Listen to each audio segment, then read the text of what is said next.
આપણે શરૂ કરીએ.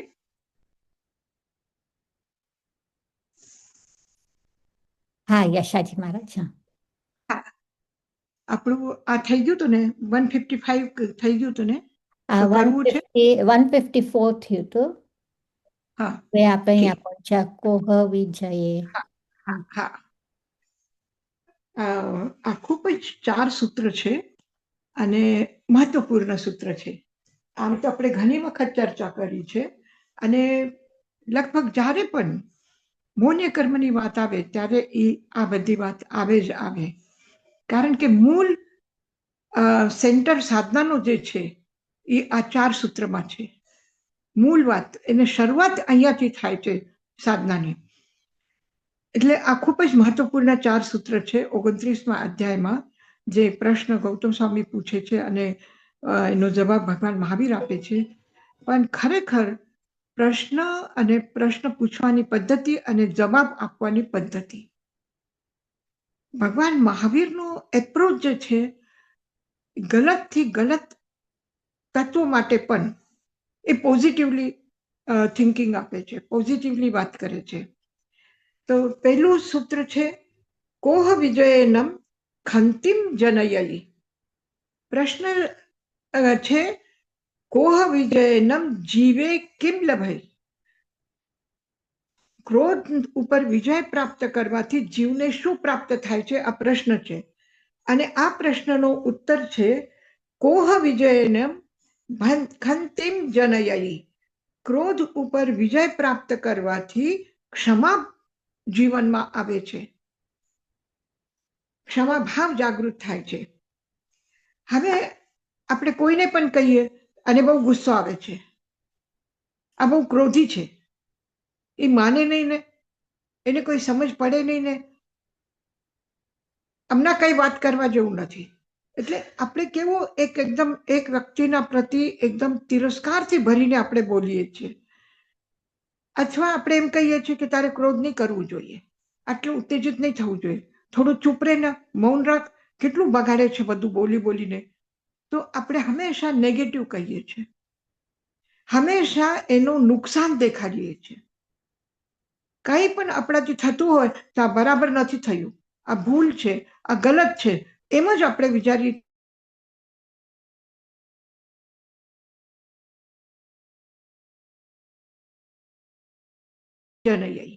ક્રોધ ઉપર વિજય પ્રાપ્ત કરવાથી ક્ષમા ભાવ જાગૃત થાય છે. એમ પણ કહી શક્યા હોત કે ક્રોધ તમારા ઉપર હાવી થઈ જાય તો તમે તમારા અનંત ભાવના કર્મનો ઉપાર્જન કરીને દુઃખી થશો, એમ પણ કહી શકાય. આ જ વાતને નેગેટિવલી કહીને અને એકદમ ભયાનક રૂપ એનો દેખાડીને, દુઃખદ સ્વરૂપ દેખાડીને આપણે કોઈને વાત કરીએ. અને ભગવાન મહાવીર શું કહે છે કે ક્રોધ ઉપર વિજય પ્રાપ્ત કરીને ક્ષમા ભાવ જાગૃત થાય છે. તો એનો મતલબ એમ છે કે ક્રોધ ઉપર વિજય આપણે પ્રાપ્ત કરી શકીએ છીએ. આ એક વિશ્વાસ એમાં જગાડે છે. બીજી વાત, ક્રોધ કઈ ખાસ વાત નથી, છે શક્તિશાળી છે, નુકસાન પગાડશે, બધું કરશે. પણ આપણે જો સચેત થઈએ અને આપણું અને એનું યુદ્ધ થાય તો યુદ્ધમાં વિજય આપણી થશે, ક્રોધની નહીં થાય. આ એક વિશ્વાસ, આ એક સંભાવના ભગવાન મહાવીર દેખાડે છે કે ક્રોધ ઉપર વિજય પ્રાપ્ત કરવાથી ક્ષમા ભાવ જાગૃત થાય છે. આવ્યું ધ્યાનમાં? એક બોલવાની પદ્ધતિ, ચિંતનની પદ્ધતિ, વિચાર કરવાની પદ્ધતિ જો આવી રીતે હોય પોઝિટિવલી, તો આપણે બધું સારું સારું વિચારી શકીએ છીએ અને આપણા મનમાં એક ઉત્સાહ જાગે, એક પ્રયત્ન કરવાની ઈચ્છા જાગૃત થાય અને આપણે પ્રયત્ન કરી શકીએ છીએ. આપણે એટલા સમર્થ છીએ કે ક્રોધ આપણા ઉપર હાવી નહીં થાય, પણ આપણે ક્રોધને જીતી શકીએ. આ એક પોઝિટિવ એપ્રોચ છે આપણા જીવન માટે. એટલે આમ ખૂબ જ એની કહેવાની પદ્ધતિ, એનો વિચારવાની પદ્ધતિ પણ આપણે વિચારવા જેવી છે કે આપણે આપણા માટે કેવી રીતે વિચારવું જોઈએ. આપણે કોઈ કામ કે આપણને કોઈ મિટિંગમાં જવું કઈ અને કઈ આપણી ડિબેટ કરવી હોય કે કોઈ આપણને આપણી વાત રજૂ કરીને બીજા પાસેથી મનાવી હોય અને જતી વખતે આપણે રસ્તામાં પહેલા એ જ વિચાર કરીએ કે હું હારી જઈશ તો એનો ઉત્સાહ રહેશે બરાબર. હું હારી જઈશ તો નહીં ઉત્સાહ રહે. અને એમ વિચારી કે નહીં, આ વાતને હું આ રીતે રજૂ કરીશ, આ વાતને હું આવી રીતે, આ પ્રશ્ન સામેથી આવશે, એનો જવાબ આ આપીશ. મને પ્રશ્ન કોઈ પૂછશે તો એનો ઉત્તર મારું સારું બરાબર હશે. આ પ્રકારે આપણે તૈયારી કરીએ, આપણે પ્રિપેર થઈએ, તો પછી આપણે જ્યારે પણ કંઈ વાત કરશું તો કેટલા કોન્ફિડન્સ સાથે વાત કરશું. અને મનમાં એમ હોય કે હું હારી જઈશ તો, હું સરખી રીતે જવાબ નહીં આપી શકીશ તો, ત્યારે મન કેવું થાય? મન ઉદાસ થાય, મન દુઃખી થાય અને સફળતા પ્રત્યે મન શંકિત થાય. અને શંકાશીલ વ્યક્તિ કોઈ દિવસ સક્સેસ ન થાય. અને આ જવાબની પદ્ધતિ જે છે, આ ચિંતનની જે પદ્ધતિ છે કે આપણે આપણા જીવનના કોઈ પણ પ્રસંગ ઉપર, આપણા સ્વભાવ માટે, આપણા વ્યવહાર માટે, આપણા કામ માટે, જે પણ માટે આપણે વિચાર કરીએ તો આપણે કેવી રીતે વિચાર કરવું જોઈએ કે કોહ વિજયેનમ ખંતિમ જનયઈ, ક્રોધ ઉપર વિજય પ્રાપ્ત કરવાથી ક્ષમાભાવ જાગૃત થાય છે. એક બીજ એમ કે તું આ જમીનમાં લગાડ તો આમાંથી આ અનાજ પેદા થશે. એનો મતલબ આ બીજમાંથી જ આ ઝાડ પેદા થવાનું છે કે કોઈ બીજી વસ્તુમાંથી થવાનું છે? માટીમાંથી થવાનું છે, પાણીમાંથી થવાનું છે, હવામાંથી થવાનું છે? નહીં, આ બીજમાંથી જ થવાનું છે. એટલે બીજ જ એને પેદા કરશે. તો જે તમારા આપણા અંદરમાં જે કશાય ભાવ છે, જે ક્રોધ છે, એ ક્રોધ જ એવી એનર્જી આપશે, એવું સપોર્ટ આપશે, એવી પેદાઈશ પેદા કરશે કે જેનાથી ક્ષમાભાવ જાગૃત થશે. કોઈ બીજું તત્વ ગોતવા જવું નહીં પડશે આપણને કે ક્રોધની જગ્યા ઉપર હું શું લગાડું તો એ આવશે બરાબર. એ કઈ બીજી વસ્તુ કઈ લાવવાની કે લગાડવાની કે બીજા તત્વને ગોતવાની કઈ જરૂરત નથી. ક્રોધ ઉપર વિજય પ્રાપ્ત કરો. એટલે વિજય પ્રાપ્ત કરો એટલે કે ક્રોધ બહુ ભયંકર છે અને એના અધીન હું થઈ જઈશ કે હું હારી જઈશ કે મને એની ગુલામી સ્વીકાર કરવી પડશે, એવું કોઈ જગ્યા નથી વિચાર કરવા માટે. એક જ છે કે એ મારા જીવનમાંથી નીકળી શકે છે અને નીકળવાનો એક જ રસ્તો છે.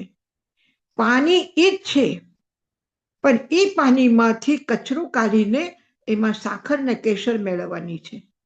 પાણી બદલવાનું છે કે કોઈ એક નદીનું પાણી કાઢી નાખીએ પછી બીજું પાણી એમાં લાવીને છોડીએ, એવું કરવાનું છે? પાણી નથી બદલવાનું, પાણી એ જ રહેવાનું છે. એટલે ભાવ એ જ રહેવાના છે, પણ ભાવમાં જે રંગ લાગી ગયું છે, કાળો, લાલ, પીળું, એમાં અલગ અલગ કલર એમાં નાખેલા છે. યાદ છે ને કૃષ્ણ લેશાના કલર કયા છે, નીલ લેશાના કલર કયા છે? તો કશાયથી રંગાયેલું આત્મભાવ એ શું છે? ક્રોધ છે, માન છે, માયા છે, લોભ છે. હવે એમાંથી રંગ કાઢી નાખ્યું, એને ફિલ્ટર કર્યું, એનો રંગ કાઢી નાખ્યું, પછી શું બચ્યું? એક શુદ્ધ પાણી બચ્યું. અને એ જે શુદ્ધ પાણી બચ્યું છે એ જ ક્ષમા છે, એ જ ધર્મ છે, એ જ અનુકંપા છે, એ જ હૃદયની સરળતા છે. આ જે ક્ષમા, ખંતી, મદ્દવ, અજ્જવ, સંતોષમ એ કીધું છે, તો 10 ધર્મમાં શું છે? ખંતી, અજ્જવ, મજ્જવ છે ને 10 ધર્મમાં. તો એનો ધર્મ જાગશે. ધર્મ જાગશે એટલે શું થશે? જે એમાં ગંદુ પાણી આવી ગયું છે એ આપણને આપણે કહીએ છીએ કે ક્રોધ છે, અને એ ગંદકી આપણે કાઢી નાખીએ તો શું થયું? ક્રોધને કાઢી નાખ્યું. પાણી બદલાવાનું છે, આત્મપ્રદેશોને બદલાવાના છો તમે. છે તાકાત તમારા આત્મપ્રદેશોને બદલાવાની? કોઈની પણ તાકાત નથી કે એક પણ આત્મપ્રદેશ આપણે કાઢીને બીજાના ભગવાન મહાવીરના આત્મપ્રદેશો આપણે લઈ લઈએ તો આપણે શુદ્ધ પવિત્ર થઈ જઈશું. ન આપણે આપી શકવાના છે, ન આપણે લઈ શકવાના છે. ન ભગવાન મહાવીર પાસેથી આપણે લઈ શકવાના છે અને ન તો આપણા સારા પ્રદેશો ગોશાલકને આપી શકવાના છે. જ્યારે પણ ગોશાલકનો ઉદ્ધાર થશે ત્યારે એના પોતાના સાધનાના દ્વારા અને કેટલા ભયંકર કર્મો ઉપાર્જન કર્યા છે, કેટલા ભયંકર. આનાથી ગલતમાં ગલત કોઈ કામ થઈ શકે છે, આનાથી ભયંકરમાંથી ભયંકર કોઈ કર્મ થઈ શકે છે કે જે એક તીર્થંકર ઉપર તેજો નશા છોડીને એને જલાવવાની અને મારવાની કોશિશ કરી છે. આનાથી કોઈ ખરાબ કામ છે વધારે મોટું દુનિયામાં? આટલું એને કર્યું છતાં પણ એના મનમાં ભાવ સારા આવશે અને એ આવશે કોનાથી? આપણા આત્મપ્રદેશ આપવાથી આવશે? નહીં આવે, નહીં આવે. એને જ એના પ્રદેશોની શુદ્ધિ કરવી પડશે. તો આપણા જીવનમાં જે અંધારો આવ્યું છે એ આપણા જ હાથથી જલાવેલા દીપકના પ્રકાશથી એ અંધારો જવાનું છે, બીજા કોઈના કરવાથી જવાનું નથી. તો એ જે જવાનું છે એ કોણ કરશે? અને એના માટે પણ કેટલું કીધું કે ક્રોધને સાથે ઝઘડો કરો, કે ક્રોધને મારીને ભગાવો, કે ક્રોધ ખરાબ છે કે આ છે. આ એવું કઈ નહીં કીધું, બસ એટલું જ કીધું કે એના ઉપર વિજય પ્રાપ્ત કરો. એટલે ક્રોધ કરતા તમે વધારે શક્તિશાળી છો. ક્રોધ ઉપર તમે વિજય પ્રાપ્ત કરી શકો છો, ક્રોધને હરાવી શકો છો. અને એ આવતો હોય ત્યારે આપણે આપણા અંદરમાં ક્રોધ જ્યારે આવતું હોય ત્યારે આપણે ક્રોધને કહી શકીએ છીએ કે ભાઈ તું હમણાં તું આવ્યો છે, મને ટાઈમ નથી ક્રોધ કરવાનો, અત્યારે મારા પાસે ટાઈમ નથી, હું સ્વાધ્યાયમાં બિઝી છું. યશાજી મારા મતે વંદામી, આપણે ઘણીવાર ઘણાને ક્રોધ એકદમ આવે ને ત્યારે આ સૂત્ર એમ કહેવાનું છે કે એમાં કે છે કે એનાથી તમને ક્ષમાભાવ થાય, તમે ક્રોધને વિજયતા કરો ને તો ક્ષમાભાવ આપણા પોતાના આત્માને થાય ને. હા, તો કેમ ઘણીવાર જે ક્રોધી હોય એ ભલે એનું ક્રોધ ક્વાયટ કરે પણ બીજાને ક્ષમા આપવાનું ત્યારે રેડી ના હોય. એટલે હું વિચાર કરતી હતી કે આપણને પોતાને ક્ષમાભાવ થાય. બીજાને ક્ષમાભાવ કરવાનો ક્યારે થશે? જ્યારે એના અંદરમાં ક્ષમાભાવ જાગશે. બરાબર, હા. તો એ હજી જાગ્યું નથી, એટલે એ કરવા તૈયાર નથી થતું નથી. તો ક્રોધ જ્યારે શાંત થશે, તો જેવી રીતે હું કહું છું કે કશાય એકલો નથી હોતો, ચારે કશાય એક સાથે હોય છે. ગુસ્સો બહુ કરે છે એટલે એમ લાગે છે કે આ ક્રોધ વધારે છે એમાં, પણ ક્રોધના સાથે સાથે અંદરમાં માન, માયા, લોભ ત્રણે એમાં અંદર સમાયેલા રહેલા છે. જેવી રીતે ફ્રૂટમાં અંદરમાં બીજ હોય, ઉપર છિલકો હોય અંગુરનો, પણ એ અંગુરના છિલકાના અંદરમાં એનું શું છે? મેઇન પાર્ટ તો એમાં અંદરમાં છે, એની ગરી તો અંદરમાં છે. તો એવી રીતે ક્રોધના ઉપર વિજય પ્રાપ્ત કરવાથી શું થાય છે? ક્ષમાભાવ જાગૃત થાય છે. યશાજી મહારાજ, આમાં કેમ ક્ષમાભાવનું કહે છે, કેમ પ્રેમ નથી કહેતા? બીકોઝ આપણે આમ વિચાર કરીએ, જે ક્રોધ આપણને કેમ આવે જ્યારે આપણે કોકને પ્રેમ ના કરીએ કે આપણે મૈત્રી ભાવ ના હોય કે એવી રીતે, તો કેમ ક્ષમા કીધું ને કેમ મૈત્રી ના કીધું? કે એવું છે કે ક્રોધ કયા નિમિત્તથી જાગે છે? કયા નિમિત્તથી જાગે છે? કે ઈ મારા સાથે કોઈ ગલત કરે તો મને ક્રોધ આવે, એટલે મને ગલત મારું થાય મારું નુકસાન થાય, મને ગલત કે, મારું અપમાન કરે, જે પણ કંઈ કરે, જે પણ મારા સાથે ખોટું થાય છે એના માટે મને, એ મારું ખોટું કરવા વાળા માટે મને ક્રોધ આવે છે. ક્રોધ આવે ત્યારે શું થાય છે? એના પ્રતિ દ્વેષ ભાવ જાગે છે.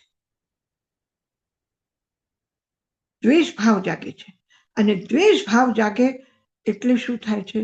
વાદ વિવાદ, સંઘર્ષ, લડાઈ. અને એને આપણે માફ નથી કર્યું કે કાંઈ નહીં, ભૂલ થઈ છે, એમ આપણા મનમાં વિચાર આવ્યું નથી. એવો જો વિચાર આવે તો એનો મતલબ શું છે? ક્ષમા. જવા દો, ભલે ને કરે, એના કર્મ એના સાથે. આટલું પણ વિચાર આવે તો પણ શું થાય છે કે હવે આપણે એને માફ કરી દીધું. માફ કરી દેવું એટલે શું છે કે એનો ક્રોધને આપણે આપણા મનમાં લગાવીને રાખ્યું નથી. એને પિંચ કર્યું કે કાંટો ક્યાંય આપણા અંદર ગયો તો એ આપણે ત્યાં ત્યાં રાખીએ તો એનાથી શું થાય છે? ક્રોધ પેદા થાય છે. જેવી રીતે કોઈ કાચનો ટુકડો નાનો આપણા પગમાં વાગ્યું કે હાથમાં વાગ્યું અને હાથમાં રહી ગયું તો શું થવાનું છે? એ પાકી જશે, મવાદ પેદા થશે. અને એ કાંટો કાઢ્યો અને મવાદ બધું કાઢી નાખ્યું તો શું થઈ જશે? પાછું એ બ્લડ એકદમ પ્યોર થઈ જશે, ક્લિયર થઈ જશે. તો આ ક્લિયર થવું એનો મતલબ શું છે? એમાંથી ક્રોધ નીકળી ગયો. અને ક્રોધ નીકળી ગયા પછી એના પ્રતિબદલાની ભાવ, એનો દ્વેષ ભાવ નીકળી ગયો. અને પ્રેમ આવે, કરુણા આવે તો ક્યારે આવે? રાગ ભાવમાંથી, દ્વેષ ભાવમાંથી નહીં આવે. પ્રેમ ક્યારે પણ દ્વેષ ભાવમાંથી નહીં આવે. અને ક્રોધ દ્વેષ ભાવને જાગૃત કરે છે. ક્રોધ અને અહંકાર દ્વેષને પેદા કરે છે. અને લોભ અને માયા આ રાગ ભાવને પેદા કરે છે. એટલે કોઈને લોભ હોય, લાલચ હોય કે મને આના પાસેથી આટલા પડાવવા છે, આના પાસેથી મારું કામ મને કરાવી લેવાનું છે, અને નહીં કરે કે નહીં માને તો આપણે એના ઉપર ગુસ્સો કરીએ? નહીં કરીએ.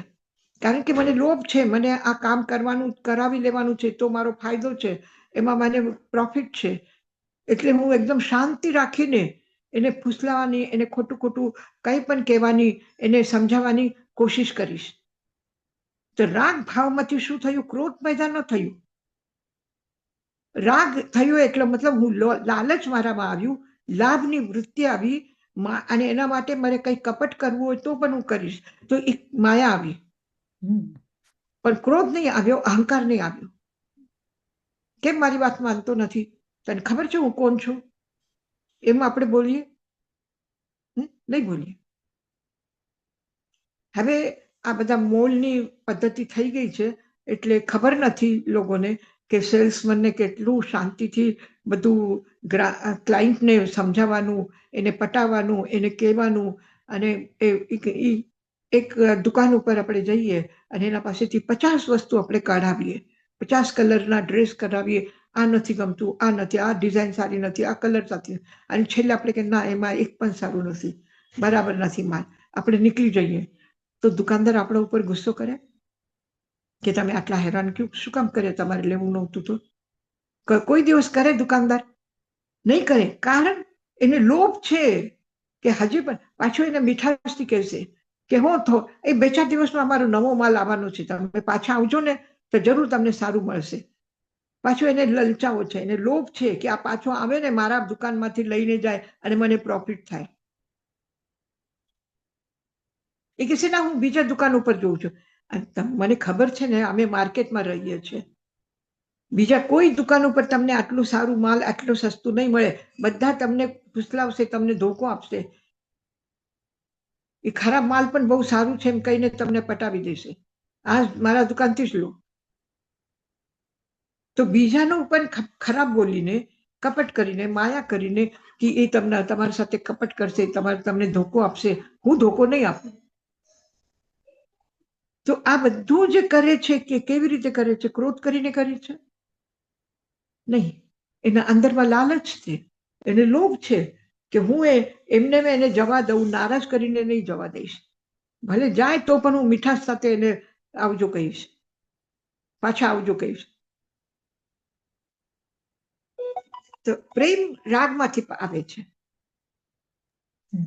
થેન્ક યુ યશાજી મહારાજ. યશાજી મહારાજ, આમાં એમને કીધું કે આ ક્રોધને જીતવા પછી ક્ષમા આવે છે ને હા. આપણે એમ કહ્યું છે કે ક્ષમાથી ક્રોધને જીતાશે, એમ બી થાય?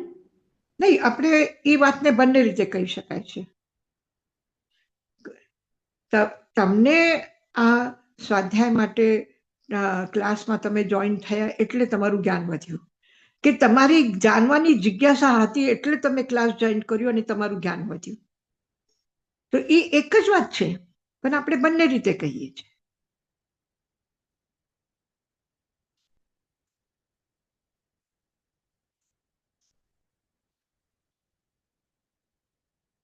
એને જેવી રીતે આપણે એનો જ્ઞાન અને દર્શન માટે કહીએ છીએ, એવી જ રીતે એ પણ છે કે આપણે સ્વિચ ઓન કર્યું અને તરત જ લાઇટ આવી. તો પહેલા સ્વિચ ઓન કરીને પછી લાઇટ આવી, કે લાઇટ વીજળી ત્યાં હતી, વિદ્યુત કરંટ ત્યાં હતું, ખાલી આપણે એને ઓન કર્યું. તો બંને સાથે થયું, ઓન કરવાનું અને આવવાનું.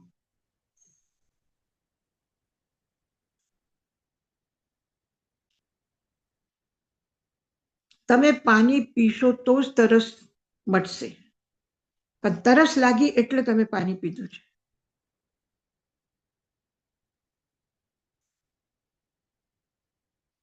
ક્રોધ વિજય કોહ વિજયેનમ ખંતિમ જનયઈ. એવી જ રીતે આગળનું સૂત્ર છે, માન વિજયેનમ મધ્યમમ જનયઈ. માન વિજયથી મૃદુતા, કોમલતા, નમ્રતા જાગૃત થાય છે, વિનય જાગૃત થાય છે. અહંકાર ઉપર વિજય પ્રાપ્ત કરવાથી નમ્રતા, વિનય, માર્દવ, કોમલતા, રુજુ ભાવ જાગે છે. આમાં બે શબ્દ છે. આગળનું સૂત્ર છે માયા વિજયેનમ અજ્જવમ જનયઈ. તો આ એક જેવા લાગે છે, બહુ નજદીક નજદીક ભાવ છે. આ માયાના વિજયથી સરળતાના ભાવ આવે છે, રુજુતા આવે છે, સરળતા આવે છે. એટલે માયા ઉપર વિજય પ્રાપ્ત કરવાથી કપટ ભાવ જાગૃત નથી થતા, એની જગ્યા સરળતા આવે છે, રુજુતા આવે છે. અને માન વિજયથી વિનમ્રતા આવે છે. તો સરળ હોય તો જ વિનમ્રતા આવે, વિનમ્રતા હોય એટલે સરળતા હોય. તો આ એકબીજાથી ડિપેન્ડ કરે એવા બે ભાવ છે, મધ્યવમ અજ્જવમ. પણ થોડું ફરક છે, એ વિનયના કારણથી આવે છે. એટલે અહંકાર જેટલું જેટલું ઓછું થાય છે. જેવી રીતે લોઢો છે, એ લોઢાનો એક ખંભો છે, અને એ ખંભાને આપણે એકદમ સોલિડ અંદરથી ભરેલું છે, પાઇપ જેવું નથી, લોઢાના પાઇપ જેવું નથી, અંદરથી સોલિડ એવો લોહાનો છે, ખંભો છે. અને એને આપણે કેટલું પણ ટ્રાય કરીએ ઝુકાવવાની, તો એ કોઈ દિવસ ઝૂકે નહીં, ઝૂકશે નહીં. પણ જ્યારે એ અગ્નિમાં તપશે ત્યારે થોડી એમાં શું આવે છે, નમ્રતા આવે છે. અને પછી તમે એને ઝુકાવો તો એ ઝૂકી શકે છે. જ્યારે લોઢાને વાળવાનું હોય ત્યારે શું કરે છે, એને અગ્નિમાં નાખે છે, ભઠ્ઠીમાં નાખે છે, અને પછી એને મોડવાની, ટર્ન કરવાની કોશિશ કરે, તો પછી એ ટર્ન થઈ શકે. પણ સીધું આમ ઊભું હોય તો પછી ટર્ન ન થઈ શકે. તો એ જે ટર્ન થયું છે એને આપણે વિનમ્રતા કહીએ છીએ, કે મારા જેવું કોઈ નથી. જ્યારે આ મધ્યવતા એટલે નમ્રતા આવે છે ત્યારે શું થાય છે કે મારા કરતા આ વધારે ગુણીજન છે. ગુણીશું પ્રમોદમ, પ્રમોદ ભાવ. ગુણીજનોને, આપણા કરતા પણ સારા લોકોને જોઈને એના પ્રતિ પ્રમોદ ભાવ, એને જોઈને પ્રસન્નતા જાગે. એક આપણા કરતા સારા વ્યક્તિને જોઈને, આપણા કરતા વધારે સક્સેસફુલ લોકોને જોઈને, આપણા કરતા આગળ વધેલા લોકોને જોઈને ઘણી વખત શું થાય છે, ઈર્ષા પેદા થાય છે. પ્રતિદ્વંદિતા પેદા થાય છે. કોમ્પિટિશનમાં આપણે એમ લાગે છે હું હારી ગયો ને એ જીતી ગયો. તો આ શું છે? દ્વેષથી દ્વેષ પેદા થયો. બીજાના સારા ગુણો પણ મારા મનમાં દ્વેષ પેદા કરે છે. અને જ્યારે અહંકાર છે ત્યાં સુધી એવું થશે, પણ અહંકાર જો એમાં ઘટી જાય, ઓછું થઈ જાય અથવા સમાપ્ત થઈ જાય તો એમાં શું આવે છે? બીજાના ગુણ દેખાય છે, બીજાની શ્રેષ્ઠતાની ખબર પડે છે, અને પછી એના પ્રત્યે પ્રમોદ ભાવ આવીને નમ્રતા આવે છે, વિનય આવે છે, એના પ્રત્યે માન જાગે છે. આપણું માન ઓછું થાય તો બીજા પ્રત્યે માન જાગે, અભિમાન જાગે. માન શબ્દ છે ને આ બહુ બે અર્થમાં છે એકદમ. પોતાના અંદરનો માન ખતમ થઈ જાય, એના ઉપર જો વિજય પ્રાપ્ત કરો તો તમને સારા ગુણો ઉપર, સારા વસ્તુ ઉપર, સારા કોઈની સારી વાત હોય તો એના ઉપર શું થાય છે? ગૌરવ થાય છે, એને માન આવે છે.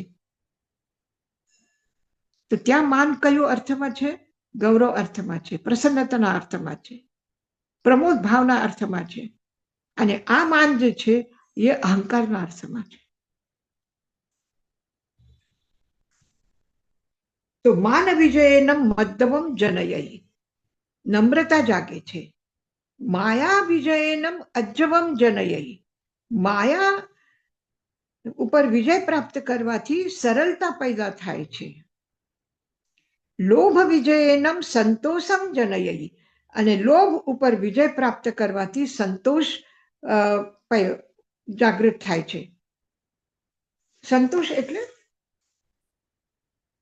એકદમ તૃપ્તિનો અનુભવ થાય છે કે હવે મને કાંઈ નથી જોતું. કામનાઓ ઓછી થાય છે. સંતોષ થયો એટલે કામનાઓ ઓછી થઈ. તો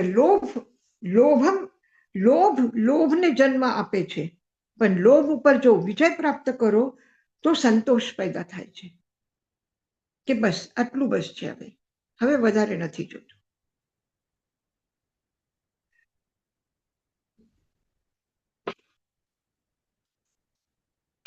હવે ક્યાંય વધારે માણસો જમવાવાળા હોય, જમણવારી હોય, ઘણી વખત તમે સાધારણ લોકોને કે ગરીબ લોકોને કંઈ આપવા જાઓ છો તો ત્યારે તમે જુઓ એ લોકોના મનમાં શું હોય? મને પહેલા મળે, મને પહેલા મળે, હું રહી ન જાઉં. એટલે લોભ છે. તો કોઈ જમવા આવ્યા છે એવા લોકોને તમે જમાડો છો, એનું પેટ ભરાઈ ગયું. પેટ ભરાયા ગયા પછી પણ તમે આપો એને વધારે તો એ ખાઈ શકશે? કેટલું પણ લોભી હશે, એ ધરાઈ જાય પછી ખાઈ શકશે? નહીં ખાઈ શકે. એટલે શું થયું? એનું પેટ ભરાઈ ગયું, એને સંતોષ થયો. એ પાછું ભૂખ લાગશે એ અલગ વાત, પણ એ વખતે જ્યારે એનો એટલું ગ્રીડી હતું, એટલું લોભ હતો એને કે મને જ મળવું જોઈએ, હું બીજાને ધક્કો મારીને આગળ વધીને જાઉં, આગળ પહોંચી જાઉં, પહેલો નંબર મારું આવે, પહેલા મને મળે. એ જે પ્રાપ્ત કરનાર લોકોમાં તમે જુઓ એની શું વૃત્તિ હોય છે, શું એની આંખોમાં હોય છે, શું એની ભાવના હોય છે કે મને પહેલા મળે, એટલું લોભ હોય છે. પણ જ્યારે એ જમવા બેસે, તમે એને પૂરો રીતે સરખી રીતે જમાડી દો, પછી વધારેમાં તાન કરીને એને ખવડાવવાની કેટલું પણ ઈચ્છા કરો તો નહીં ખાઈ શકે. તો સંતોષ આવી ગયો. તો લોભ ઉપર વિજય પ્રાપ્ત કરવાથી સંતોષ ભાવ જાગે છે. અને માયા વિજયેનમ અજ્જવમ જનયૈ, માયા ઉપર વિજય પ્રાપ્ત કરવાથી સરળતા આવે છે. એક પાઇપ છે, આડું ટેડું કરો તમે, એને ગાંઠ મારી દો, એ કરી દો, પછી તમે એમાં પાણી ભરો તો પાણી સીધું પાઇપમાં અંદરમાં બધું ફરીને પાછું બહાર નીકળશે? નહીં નીકળે, કારણ કે એમાં સરળતા નથી. વચમાં તમે ગાંઠ બાંધી દો તે થઈ ગયું. તો કોઈ પણ કોઈની વાત હોય અને આપણે આપણું કોઈ કાર્ય સિદ્ધ કરવું છે, સ્વાર્થ સિદ્ધ કરવું છે, એટલે શું થાય છે કે એવી કલ્પનાઓ, એવા વિચારો અને એવી રીતે બીજાને ધોકો આપવાની ગાંઠો આપણે આપણા મનની જે પાઇપ છે એને બાંધી નાખી. એટલે શું થયું? જે એક સદભાવ હતું, એ પ્રવાહ અંદર ફરતું નથી. જો હાર્ટમાં બ્લોકેજ આવી જાય તો શું હાલત થાય? તો કપટ શું છે? બ્લોકેજ છે. તો એ લોભ ઉપર વિજય પ્રાપ્ત કરવાથી આપણું જે નસો છે એમાંથી બ્લોકેજ ઓછા થાય છે. બ્લોકેજ ઓછા થાય છે એનો મતલબ શું છે? કે જ્ઞાનાવર્ણ્ય કર્મના જે બ્લોકેજ છે, દર્શનાવર્ણ્ય કર્મના જે બ્લોકેજ છે, વિર્યાંતરાય કર્મના જે બ્લોકેજ છે, એટલે બાકી ત્રણથી કર્મના પણ બ્લોકેજ આવી ગયા છે, અને એ નીકળી જશે એટલે સરળતાથી તમને બધું મળી જશે. અંતરાય કર્મનો ક્ષય થયાથી તમારા લોભ તમે જે ઈચ્છા કરો છો એ મળશે. એના માટે ખોટું કરવાની જરૂર નહીં રહેશે, સરળતા આવશે. તો માયા વિજયનમ અજ્જવમ જનયઈ, માયા વૃત્તિ, કોઈને ધોકો આપવાની વૃત્તિ, કોઈને નુકસાન કરવાની વૃત્તિ, આના ઉપર તમે વિજય પ્રાપ્ત કરો તો તમારા જીવનમાં સરળતા આવશે. બધું આ ખોટું કામ કરવાની જરૂર નથી. સીધું સીધું જે મને મળશે એનું એ બસ છે મારા માટે. માયા વિજયનમ અજ્જવમ જનયઈ, માયા ઉપર વિજય પ્રાપ્ત કરવાથી સરળતા જીવને પ્રાપ્ત થાય છે. તો આ ચાર કષાય જે છે મોહનીય કર્મના, ચારિત્ર મોહનીયના જે 16 ભેદ છે, આ 16 ભેદ શેના છે? ક્રોધ, માન, માયા, લોભના છે. અને એની કેટેગરી છે, એનો તારતમ્ય છે, ઓછું અધિક, એના 4 ભાગ કરેલા છે: અનંતાનુબંધી, અપ્રત્યાખ્યાનાવર્ણ્ય, પ્રત્યાખ્યાનાવર્ણ્ય અને સંજલન. તો અનાદિકાલથી કષાયો આપણા સાથે આવ્યા છે બરાબર લાગીને. આ 12મા ગુણસ્થાન સુધી, 13મા ગુણસ્થાનમાં જવાના સ્થિતિમાં લાસ્ટમાં 12મા ગુણસ્થાનમાં લાસ્ટ સુધી આ કષાયો રહે છે. એટલે કષાય સાથે આપણી બહુ લાંબી દોસ્તી છે, એ આપણે બરાબર સાથ આપે છે. નરકમાં જાઓ કે સ્વર્ગમાં જાઓ કે તિર્યંચમાં જાઓ કે મનુષ્યમાં જાય. હા હા બોલો. આ બધા આમ સૂક્ષ્મ છે, જે સંજ્વલન હોય એ તો બહુ બોલો બીનાબેન. સૂક્ષ્મ છે. કેવી રીતના પકડાય? હા, આપણાથી નથી પકડાતું, અને સૂક્ષ્મ છે, અને ફક્ત એનો યશ સાથે સંબંધ છે કે આ કામ થશે, કે આ કોઈને વાતની ખબર પડશે તો મારું યશ, મારી પ્રતિષ્ઠા, મારું સન્માન શું રહેશે. જેના અંદરમાં છે એ જ સમજી શકે, નહીં તો નહીં સમજી શકે. લાગશે કે મને કોઈ જાતની કોઈ અપેક્ષા નથી, જે થવું હોય થશે. મને યશ નથી જોતું, મને લાલચ નથી જોતું, મને ઘર નથી જોતું, મને મકાન નથી જોતું, મને આને આને આને બધું એ કરશે, પણ ક્યાં ને ક્યાં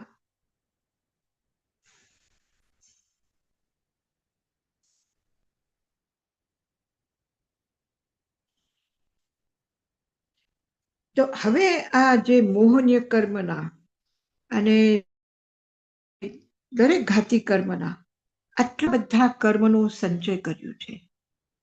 ક્ષણ ક્ષણ આપણા ભાવોથી પ્રત્યેક ક્ષણ, પ્રત્યેક સમયનો એક નાનામાં નાનો હિસ્સો હશે તો એ પણ કર્મબંધ વગર નથી.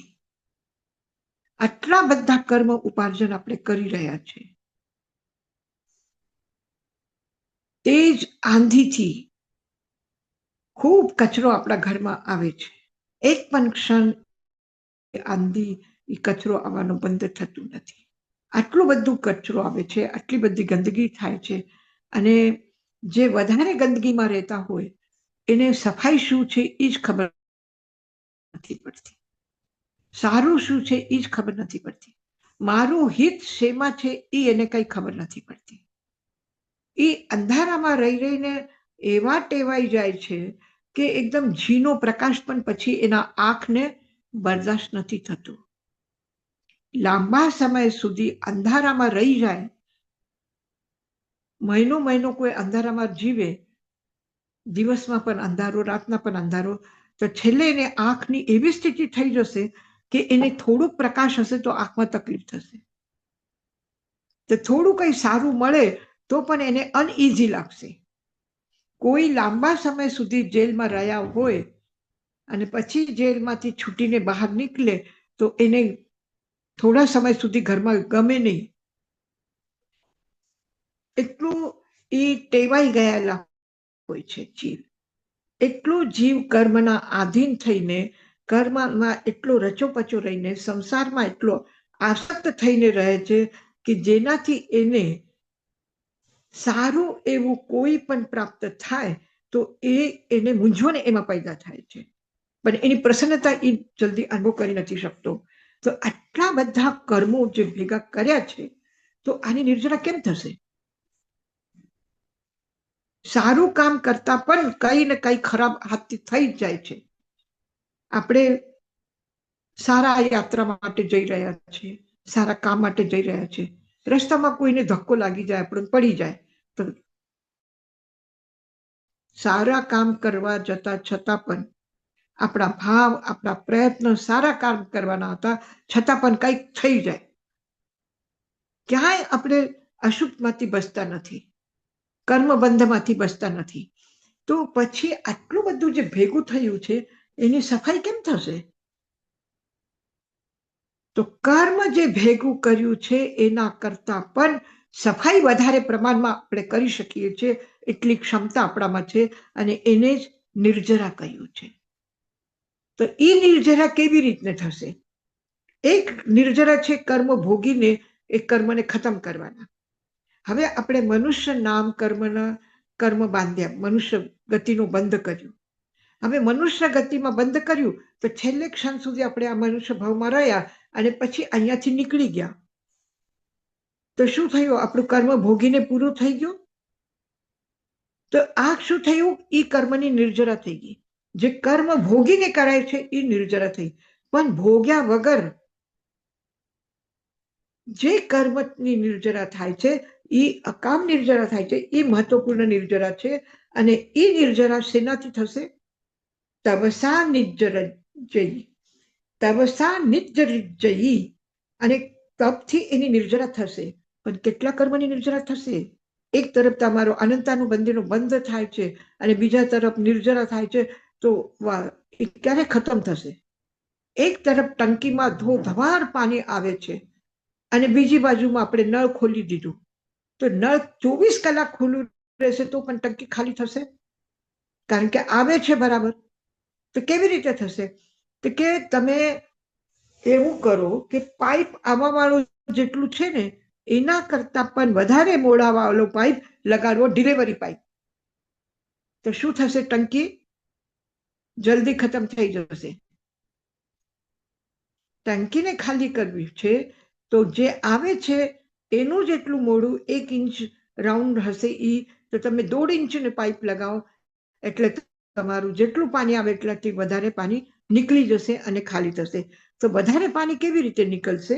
તો એ કહે છે ભવકોડી સંચિયમ કમ્મ, ભવોભવના બાંધેલા કર્મ, સંચિત સંગ્રહ થયેલું કર્મ.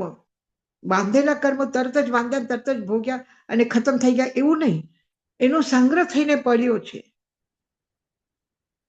આ જે ખજાનો ભરેલું છે પાપ કર્મનું, એ ખજાનો જે છે ભવકોડી, ભવો ભવનું છે ભેગું કરેલું, એ કર્મનો તપસા નિર્જરજ્યયી, તપથી એની નિર્જરા થશે. તપથી નિર્જરા થશે એટલે આભ્યંતર તપ અને બાહ્ય તપ. 6 બાહ્ય તપ છે અને 6 આભ્યંતર તપ છે. બાહ્ય તપ એટલે બહારથી આપણે ખાવા પીવાનું છોડી દીધું, સભામાં જવાનું છોડી દીધું, એકલા એકાંતમાં રહ્યા. તો આ એક આપણે સ્થાન, દેશ, પરિસ્થિતિ બદલાવીને, ઓછું અધિક કરીને આપણે નિર્જરા તપ કરીએ. 4 રોટલી ખાતા હોય તો આપણે 3 રોટલી ખાઈએ તો ઉનોદરી થઈ ગયું. ઉપવાસ કરીએ તો અનશન થઈ ગયું. આપણે એક ઘરથી આપણા એક જ પહેલા સંવર કરતા હતા ને, દયા કરતા હતા ને, 10મું વ્રત કરતા હતા ને, તો 10મું વ્રતમાં શું કરતા હતા? ગોચરી માટે જતા હતા. તો એક આપણા ઘરથી આપણે જમીએ તો આપણા એક ઘરમાંથી એક વખત ટેબલ ઉપર બેસીને જમી લઈએ, અને જ્યારે દયાવ્રત કરીએ તો શું કરીએ, થોડું થોડું બધા પાસેથી લઈને ખાઈએ. તો આવી રીતે તો એમાં શું થશે, જે આપણી ભાવતી વસ્તુ છે અથવા જે ગમે છે એ આપણે વધારે પ્રમાણમાં નથી લઈ શકતા, કારણ કે બીજા ઘરે જશે તો ત્યાં પણ લેવું પડશે કઈ ને કઈ. તો ભિક્ષાચર્યમાં શું થાય છે, રસ પરિત્યાગનું પણ તપ થાય છે, અને ભાવતું ન ભાવતું જેના ઘરે જેવું છે એ આપણે લઈએ છીએ. તો એનાથી આપણી રુચિ, આપણી અભિલાષા, એની કામ ભોગની તીવ્ર અભિલાષા જે છે, ભોજનમાં જે રસવૃદ્ધિ છે એ ઓછી થાય છે. તો એ પણ શું થયું, તપ થયું. તો બધા સાથે મળીને ટાઈમ પાસ કરવાનું, બધાને વચમાં રહેવાનું. એકલા હોય તો ગમતું નથી, ઘરમાં એકલા જ છે તો ગમતું નથી. એમ નહીં કે સારું થયું એકલા છે તો ચાલો આપણે આપણા માટે કંઈ વિચારીએ, આપણે સ્વાધ્યાય કરીએ, કે આપણે કંઈ ભણવાનું કરવાનું કામ કરીએ. એ ન, એકલા છે તો ગમતું નથી, મન નથી લાગતું. પછી શું કરવું છે, ટીવી ખોલીને બેસી જઈએ, ન્યૂઝપેપર લઈને બેસી જઈએ, કે ફોનમાં ઉપર કોઈના સાથે ગપ્પા મારીએ. તો એવી રીતે કોઈને કોઈના સાથે જોડાઈને આપણે ટાઈમપાસ કરીએ. તો એવા જે આદત છે કે થોડું કંઈક પોતાના માટે વિચારવા માટે, ધ્યાન સાધના માટે એકલામાં વિવિક્ત શયનાસન, તો એ એટલે એકલામાં રહીએ. તો આ બધા શું છે, તપ છે. કારણ કે એમાં આસક્તિ પદાર્થ પ્રતિ, સંસાર પ્રતિ, વ્યક્તિ પ્રતિ, ભાવના પ્રતિ ઓછું કરવાનું છે. એ શું છે, તપ છે. તો તપસા નિર્જરી, આ તપથી ભવકોડી સંચિત કર્મ એક સાથે ભૂખો થઈ જાય છે, એનું ખતમ કરી શકીએ છીએ. એટલી આપણામાં તાકાત છે, આપણે કર્મની નિર્જરા કરી શકીએ છીએ.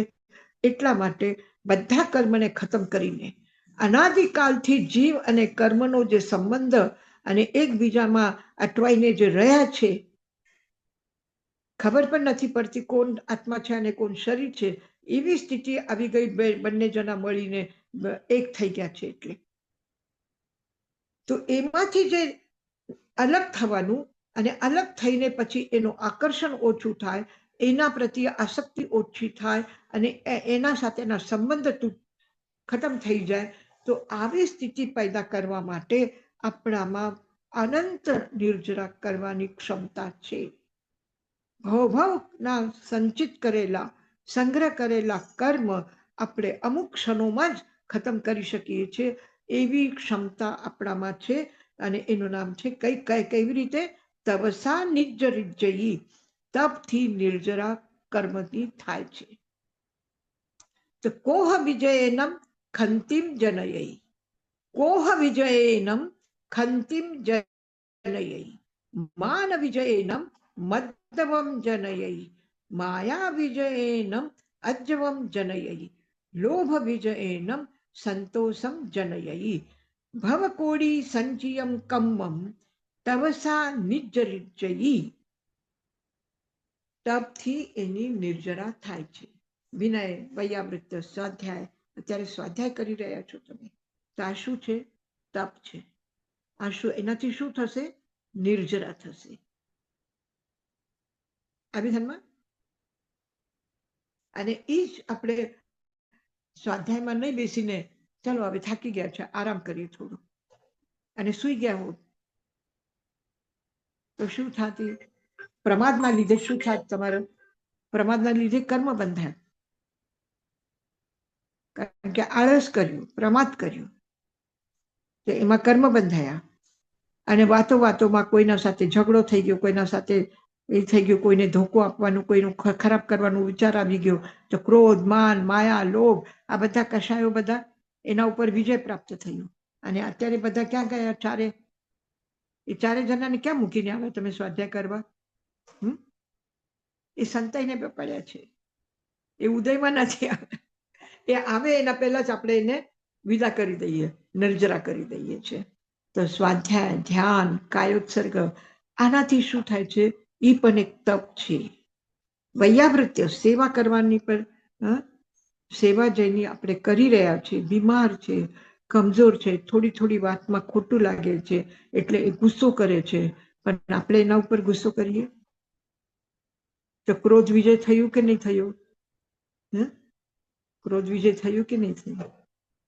તો કોઈ પણ વખત સેવા કરતી વખતે કોઈ એવા દુષ્ટ વ્યક્તિ હશે તો એને એમ થશે કે સારું થશે, મરી જાય તો મને બધી મળી જશે એની સંપત્તિ. અને એવા પ્રયત્ન સાંભળ્યા હશે તમે, લોકો કરે છે. દીકરા દીકરી માને બાપને એ વિચારે છે કે જલ્દી મરી જાય તો સારું, તો અમને મળશે બધું. પછી એને ધોકો આપીને એના સિગ્નેચર લઈ લે કે બધું અમારા નામે કરી લીધું અમે. તો આ શું છે? અને એ મા બાપના સેવામાં લાગે, વૈયાવૃત્યમાં લાગે. તો આવા ક્રોધ, આવા કોઈના વૈર બદલા, માયા, કપટ, આ બધા થશે કર્મ. તો આ બધા તપ છે કે આપણે કોઈની સેવા કરીએ તો એના વિષયમાં કોઈ પણ ખોટું વિચાર આપણા મનમાં ન આવે. તો કેટલા બધા પાપથી આપણે બચી જઈએ સેવા કરીએ તો.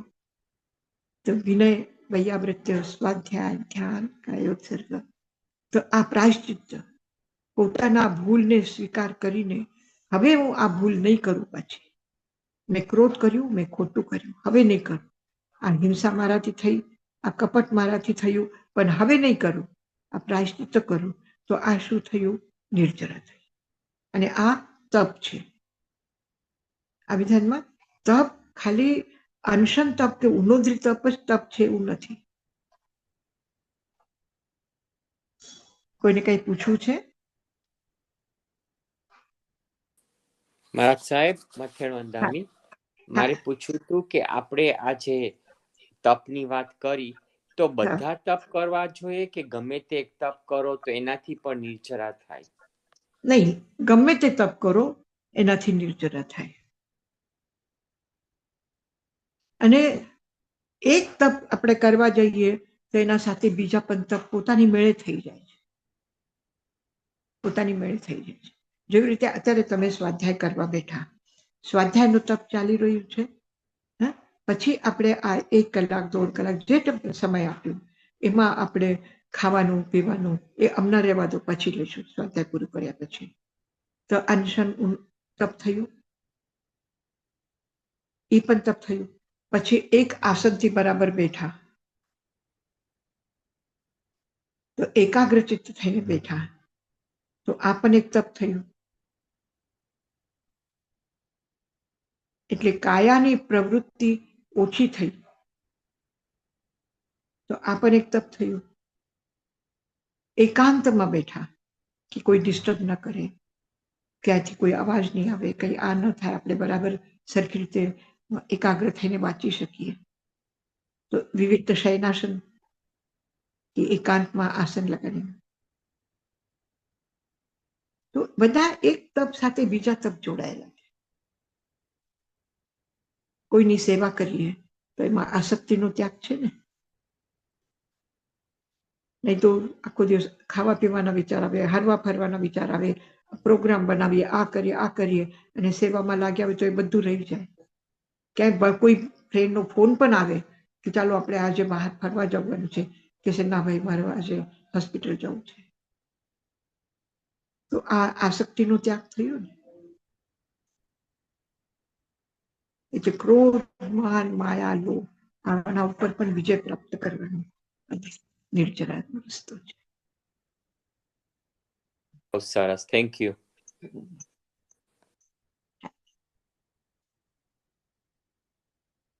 તમારી ભાવના પ્રમાણે મેં કોશિશ કરી, પણ આજે અહીંયા થોડું એ થાય, રવિવાર હોય એ દિવસે વધારે લોકો આવે, વધારે કઈ લોકો કામ માટે મીટિંગો પણ થાય. તો અમારે એપોઇન્ટમેન્ટ કરવી જોઈએ ટાઈમા સાથે? હા, આપણે કરવું છે. તો આપણે એક અમારી માટે મારી દરખાસ્ત છે કે ટાઈમાને કહેજો કે જેમ 12 થી વિઝિટર્સ આવે છે એમને મળવા, તો આખી દુનિયાના વિઝિટર્સ આવ્યા છે એમને મળવા. હા, જરૂર કહીશ.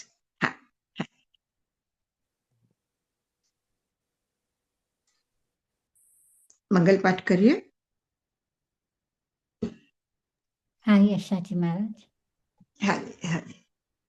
નમો રહંતાનંગ, નમો સિદ્ધાનંગ, નમો આયરિયાનંગ, નમો વજ્જાયાનંગ, નમો લોય સબસાભુનમ, एषो पञ्चनमोक्कारो सर्वपापपनाशनो मङ्गलानञ्च सर्वेसिं परमं हवै मङ्गलम् गुरुदेव की आज्ञा चत्तारि मङ्गलम् अर्हन्ता मङ्गलं सिद्धा मङ्गलं साहु मङ्गलं केवलिपणत्तो तमो मङ्गलम् चत्तारि लोगुत्तमा अर्हन्ता लोगुत्तमा सिद्धा लोगुत्तमा साहु लोगुत्तमा केवलिपणत्तो तमो लोगुत्तमो चत्तारि शरणं पवच्छामि अर्हन्ते शरणं पवच्छामि